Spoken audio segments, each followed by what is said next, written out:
The Civil War developed on two main issues, slavery and states' rights.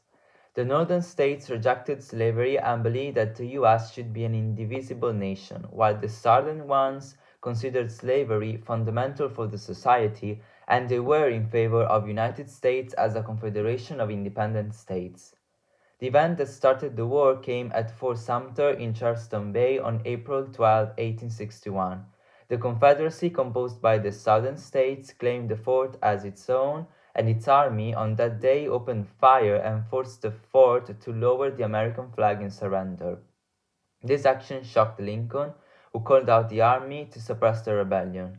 On July 21, 1861, the Union Army still believed that the Confederacy should be crushed quickly, but the commanders didn't consider how determined the Confederacy was in fighting against the northern states. The rebels hid on the hill and surprised the Union army. The Union's line was broken and forced in a retreat across Bull Run that soon became a flight back to Washington. A huge amount of horrors happened during that battle, and the government decided to fight harder against the rebels. The Second Battle of Bull Run took place 13 months later than the first one. Led by Stonewall Jackson, the Confederacy Army established hidden positions in the woods, and on September 29th it clashed with the Union Army. However, the Union Army was forced to run back to Washington the following day when 28,000 rebels launched a counterattack. An important role during the battle was held by navies on both the Union and the Confederacy. They had different strategies for the navies.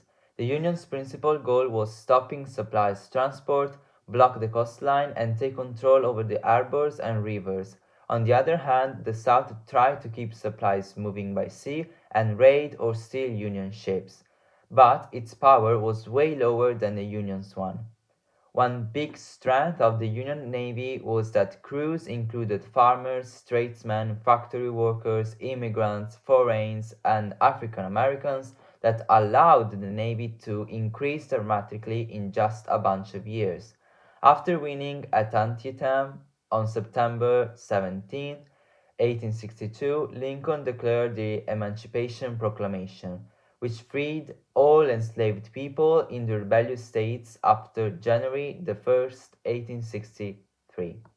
Even if he freed the enslaved people at the border states loyal to the Union, he put the basis of slaves' total freedom that would be established at the end of the war in 1865. After several losses of the Confederacy, the South gave up, and General Edmund Kirby Smith, commander of Confederacy forces west of the Mississippi, signs the surrender terms. With Smith's surrender, the last Confederate army dissolved, bringing a formal end to the 4-year Civil War that caused over 625,000 deaths, but preserved the US as one nation and ended slavery all over the country.